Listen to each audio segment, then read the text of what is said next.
নেত্রকোনায় দীর্ঘ সময় পেট্রোল পাম্পে লাইনে দাঁড়িয়ে থেকেও তেল পাচ্ছে না গ্রাহকরা। তেল সংকটের প্রভাব পড়তে শুরু করেছে দিনাজপুরের হিলি বন্দরে। পণ্য পরিবহনের ট্রাক ভাড়া এক লাফে ৩ থেকে ৭,০০০ টাকা পর্যন্ত বাড়িয়েছেন ব্যবসায়ীরা।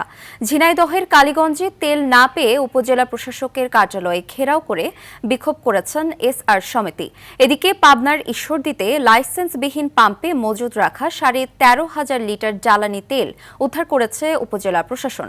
এ সময় ১০,০০০ টাকা জরিমানা করা হয়েছে। পটুয়াখালীর কলাপাড়ায় নোঙর করা ট্রলার থেকে ৩,২০০ লিটার ডিজেল ও ৩,০০০ লিটার পেট্রোল জব্দ করেছে পুলিশ।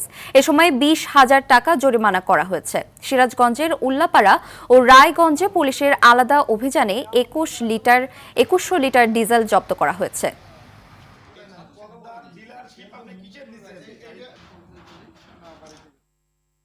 দর্শক, জ্বালানি তেলের আরও খবর জানাতে দিনাজপুরের হিলি থেকে সরাসরি যুক্ত হচ্ছেন সহকর্মী আব্দুল আজিজ। আজ জ্বালানি তেলের সংকটে হিলি স্থলবন্দরে কি প্রভাব পড়েছে বিস্তারিত জানাবেন।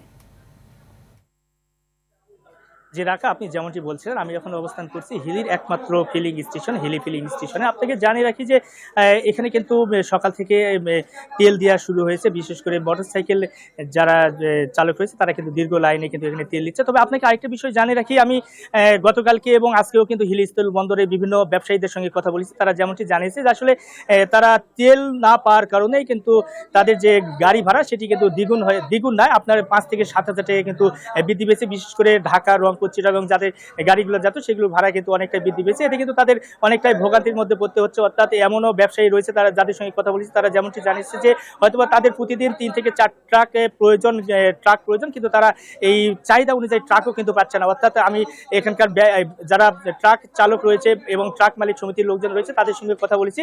তারা যেমনটি বলছে যে দীর্ঘ সময় লাইনে দাঁড়িয়ে থাকে, তাদের কিন্তু বিভিন্ন জায়গায়, বিভিন্ন দেশে, বিভিন্ন পাম্পে যদি তেল দিতে হচ্ছে, এতে কিন্তু তাদের সময় যেমন অপচয় হচ্ছে, সেই সঙ্গে কিন্তু ১ থেকে ২ দিন তাদের কিন্তু অতিরিক্ত সময় ব্যয় হচ্ছে। এতে কিন্তু পণ্য যেসব রয়েছে, কাঁচা পণ্য বিশেষ করে, সেগুলো কিন্তু পচে যাওয়ার আশঙ্কা করছে, যার জন্য তারা কোনো প্রকার রিস্ক নিচ্ছে না। এবং যদি তেলের ঘাটতিটা যদি না থাকতো সেক্ষেত্রে তারা হয়তোবা এই আমদানির যে বিষয়গুলো, বিভিন্ন দেশের সরবরাহ করা পণ্যগুলো, সেগুলো তারা সঠিকভাবে পৌঁছাতে পারতো। তবে সরকারের পক্ষ থেকে যদি এখনই পদক্ষেপ না নেওয়া হয় সেক্ষেত্রে হয়তোবা আগামীতে এই যে আমদানি রপ্তানি যে স্থবিরতা, সেটি কিন্তু স্থবিরতা হয়ে যেতে পারে, অর্থাৎ বন্ধ হয়ে যেতে পারে, এমনটি কিন্তু তারা বলছে। তবে আমরা যেমনটি জানতে পেরেছি যে ব্যবসায়ীরা অনেকটা লোকসানের মধ্যে পড়তে হচ্ছে।